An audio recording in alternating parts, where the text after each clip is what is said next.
안녕하십니까, 박진호 강사입니다. 오늘은 8번째 시간으로 이 복음의 결과라고 하는 우리 제목으로 강의를 진행해 보도록 하겠습니다. 먼저 오늘 본문의 이 강의의 본문이 될 우리 말씀을 먼저 찾아보겠습니다. 누가복음 16장 16절입니다.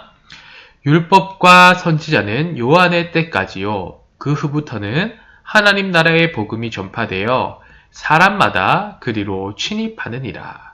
한 곳 더 보도록 하겠습니다. 사도행전 1장 3절입니다. 그가 고난받으신 후에 또한 그들에게 확실한 많은 증거로 친히 살아계심을 나타내사 40일 동안 그들에게 보이시며 하나님 나라의 일을 말씀하시느니라. 아멘. 복음은 우리 삶에 변화를 일으킵니다. 어떤 변화를 일으킵니까? 이 나밖에 모르던 사람이 이 교회에 속한 자로 공동체성을 가지며 살아가게 됩니다. 복음을 알고 이 믿는 사람에겐 반드시 이런 변화가 따라오게 되어 있습니다. 이처럼 복음은 한 개인이 이 죄에서 구원받는 것, 거기에서 멈추지를 않습니다. 구체적으로 변화된 삶을 가지고 살아가게 됩니다. 성장 배경, 가치관, 출신, 성격, 기질 이런 것들이 다 달라도 모두 함께 모여서 하나님을 예배하고 하나님 안에서 교제하는 일, 바로 그런 일이 있습니다. 이처럼 복음은요, 반드시 우리 삶의 변화를 일으킵니다. 오늘은 이 복음의 결과에 대해서 한번 함께 살펴보도록 하겠습니다. 먼저 이 복음의 결과를 말하려고 하면요, 복음과 하나님 나라의 연결성을 먼저 보아야 합니다. 예수님이요, 사역하실 때를 보면 이 복음을 말할 때 항상 앞서 덧붙여 말씀하신 것이 있어요. 그것이 바로 하나님 나라입니다. 예수님은 복음을 가리켜 말하실 때마다 하나님 나라 복음을 말씀하세요. 오늘 읽은 본문에서도 마찬가지죠. 율법과 선지자는 요한의 때까지요.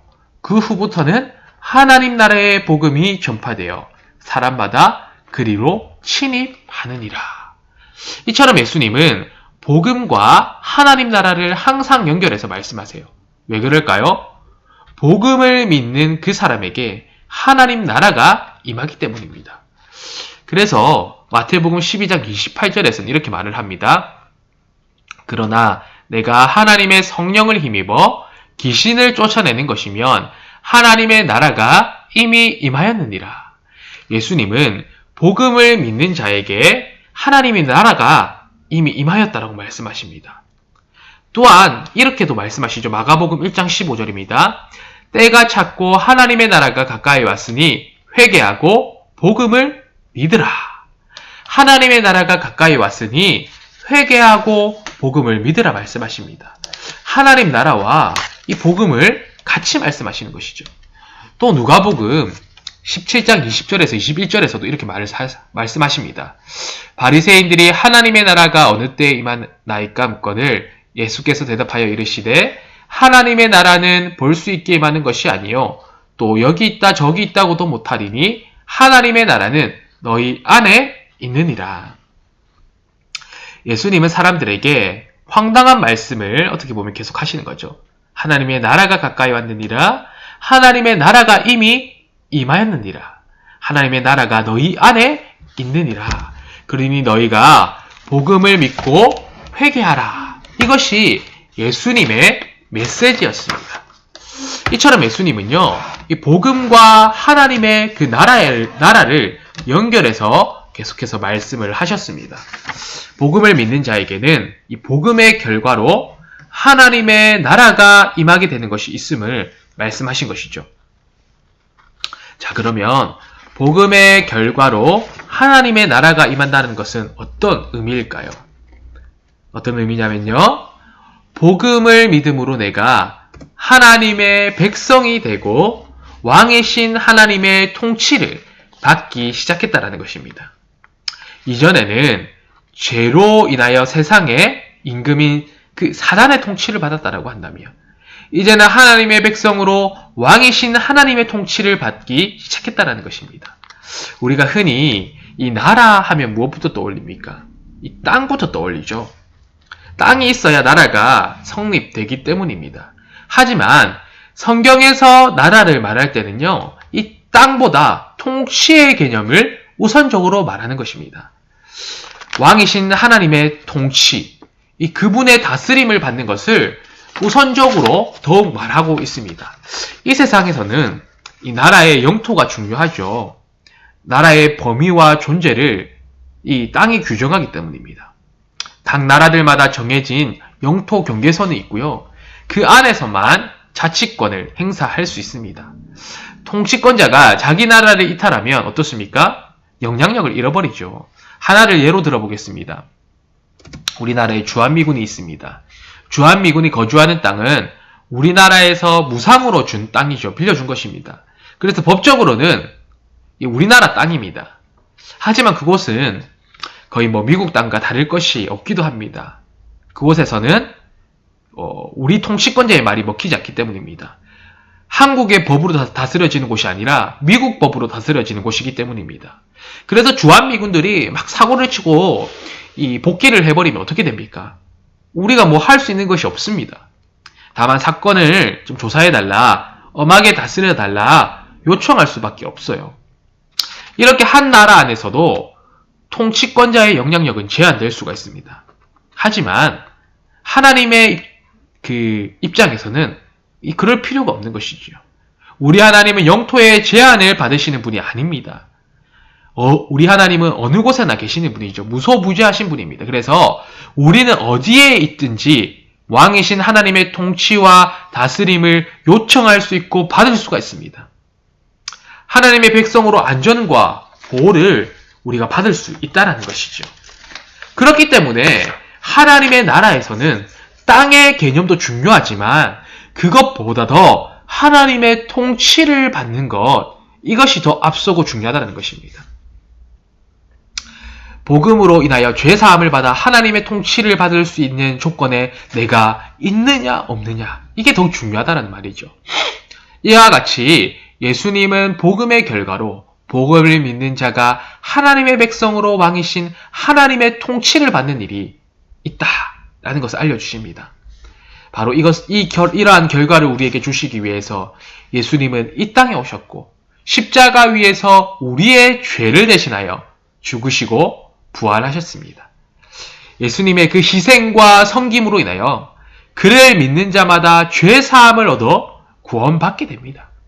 그리고 결과적으로 하나님 나라가 내 안에 임하는 일이 일어나게 되는 것이죠. 이처럼 복음의 결과로 하나님의 나라가 임하여서 우리가 하나님의 백성으로 하나님의 통치를 받는 일, 그런 일이 우리에게 있습니다. 사도행전은 이와 같은 사실을 우리에게 잘 알려주죠. 사도행전 1장 3절입니다. 그가 고난받으신 후에 또한 그들에게 확실한 많은 증거로 친히 살아계심을 나타내사 40일 동안 그들에게 보이시며 하나님 나라의 일을 말씀하시느니라. 여기서 말하는 하나님 나라 일이 어떤 것인가요? 복음이 온 세상에 전하여지고 복음을 믿는 사람 가운데 하나님 나라가 임하는 일이 지속적으로 일어나게 될 것임을 말씀해 주시는 거예요. 그래서 예수님은요, 이 복음을 전하라고 말씀하시면서 사도행전 1장 8절에서도 이렇게 말씀하십니다. 오직 성령이 너희에게 임하시면 너희가 권능을 받고 예루살렘과 온 유대와 사마리아와 땅끝까지 이르러 내 증인이 되리라 하시니라. 이렇게도 말씀을 하십니다. 온 세상에 이 복음이 전하여지고 그것 가운데 하나님의 나라가 임할 것임을 알려주시는 것이죠. 이렇게 사도행전은 시작됩니다. 이 사도행전의 시작을 보고 마지막을 한번 보시겠습니까? 우린 놀라운 사실을 확인하게 됩니다. 예수님의 말씀대로 이 일이 이루어지고 있음을 확인하게 됩니다. 사도행전 28장 31절입니다. 하나님의 나라를 전파하며 주 예수 그리스도에 관한 모든 것을 담대하게 거침없이 가르치더라. 정말로 이 일이 이루어지고 있음을 우리는 보게 됩니다. 사도행전 1장에서는 이 복음을 믿는 자들이 예루살렘에 국한되어 있었습니다. 그 숫자도 미비하고 적었습니다. 그런데 이 복음이 온 세상에 전해지기 시작했습니다. 그리고 사도행전 28장까지 이르게 되었죠. 사도행전 28장은 어디를 배경으로 하고 있습니까? 로마입니다. 바울이 지금 로마 감옥에 있습니다. 이 말은 지금 이 복음이 예루살렘에서 로마까지 전하여졌고 복음을 믿는 자들에게 그 땅에 하나님 나라가 그곳에 복음을 믿는 사람들에게 하나님 나라가 임하였다는 사실을 우리에게 알려주고 있다라는 것입니다. 한 사람이 복음을 믿고 구원을 얻고 하나님의 백성으로 하나님의 통치를 받는 일이 그곳 가운데 일어났다라는 것입니다. 그리고 하나님 나라의 일은 이 사도행전 28장을 넘어서 지금까지 계속되고 있죠. 이 복음은 예루살렘을 넘어서 로마와 유럽, 미국, 일본, 그리고 우리에게까지 전하여졌습니다.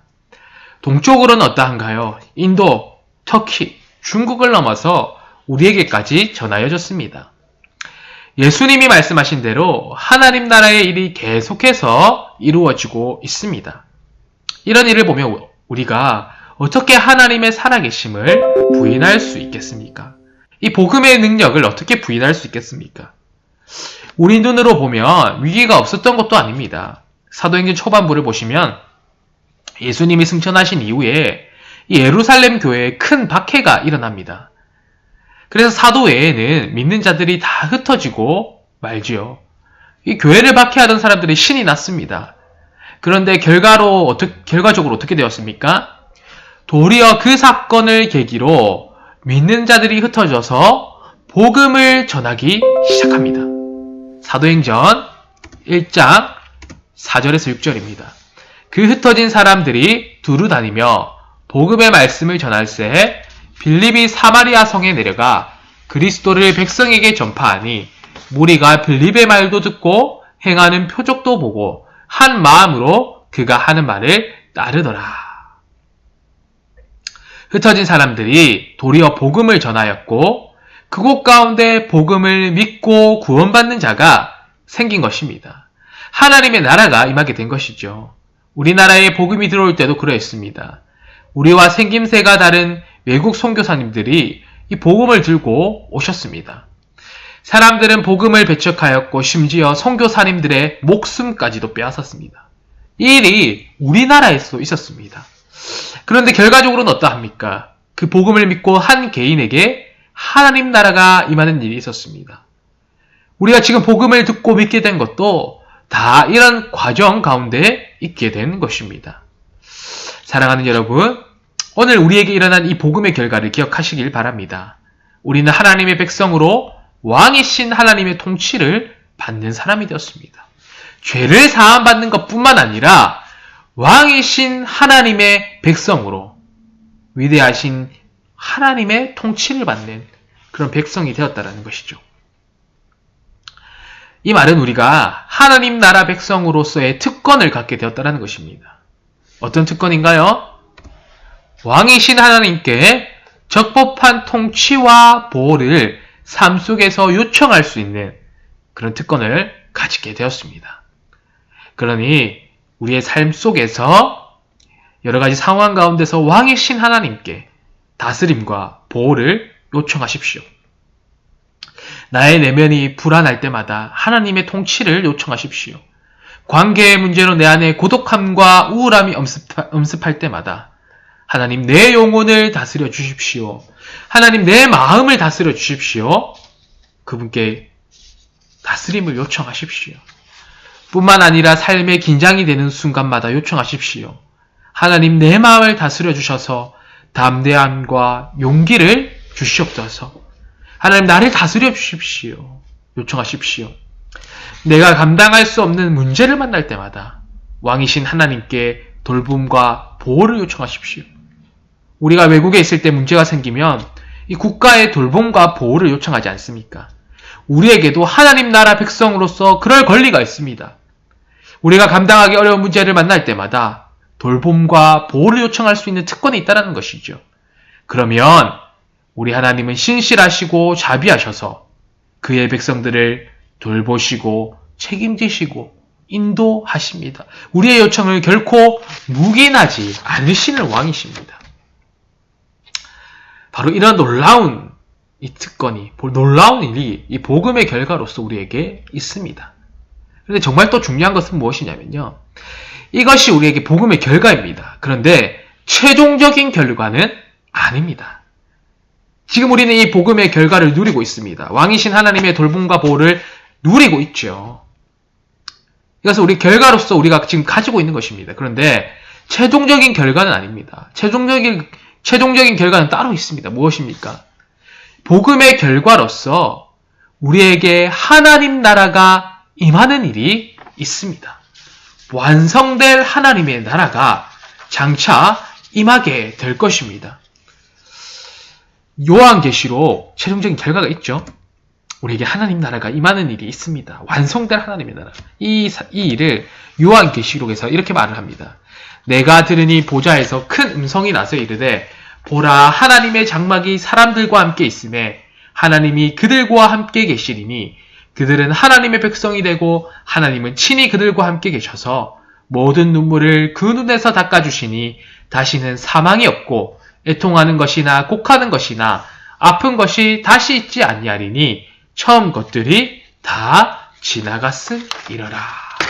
요한계시록은 우리에게 복음의 최종적인 결과로서 완성될 하나님의 나라가 장차 임하는 일이 있다고 말합니다. 모든 악과 고통이 없고 저주가 없는 생명의 완전함과 풍성함이 있는 최종적인 하나님의 나라가 있다라는 것이죠. 그곳에서 우리는 하나님과 완전한 행복을 누리며 살아가게 될 것입니다. 이것이 복음의 최종적인 결론입니다. 복음을 믿는 자는 하나님 나라가 임하게 됩니다. 하나님 나라가 현재적으로 임하는 것이죠. 하나님의 백성으로 하나님의 통치를 받으며 살아갑니다. 그런데 이것이 끝이 아닙니다. 우리가 이 땅에서의 삶을 마감하고 나면 영원하고 완전한 하나님의 나라가 우리를 기다리고 있습니다. 우리는 그곳에서 영원토록 함께 살아가게 될 것입니다. 이처럼 복음은 현재적으로도 하나님 나라를 누리게 하지만 최종적으로 미래에 완성될 하나님의 나라를 누리게도 합니다. 그러니 이 땅에서의 삶이 고되고 힘들다고 하더라도 인내하시고 이겨내시길 바랍니다. 이 사실에 소망을 가지고 우리에게 영원한 행복을 누리게 될 하나님의 나라가 있다라고 하는 그 소망을 가지고 매일의 삶 속에서 인내하며 승리하실 수 있기를 원합니다. 사랑하는 여러분, 오늘 이 말씀 기억하셔서 한 주간도 내가 이 대한민국의 시민을 넘어서 하나님 나라 시민이라는 사실을 기억하면서 살아갈 수 있기를 바랍니다. 그래서 한 주간도 왕이신 하나님께 돌봄과 보호를 요청하며 하나님 나라 시민의 그 백성의 혜택을 마음껏 누리며 살아가시는 우리 성도님들 되시기를 간절히 소원합니다. 네, 오늘은 이 복음의 결과로 강의를 진행해 보았고요. 우리 다음 시간에는 또 다른 새로운 이 내용을 가지고 찾아뵙도록 하겠습니다. 네, 오늘도 이렇게 강의를 마무리하겠고요. 다음 시간에 또 뵙도록 하겠습니다. 수고하셨습니다.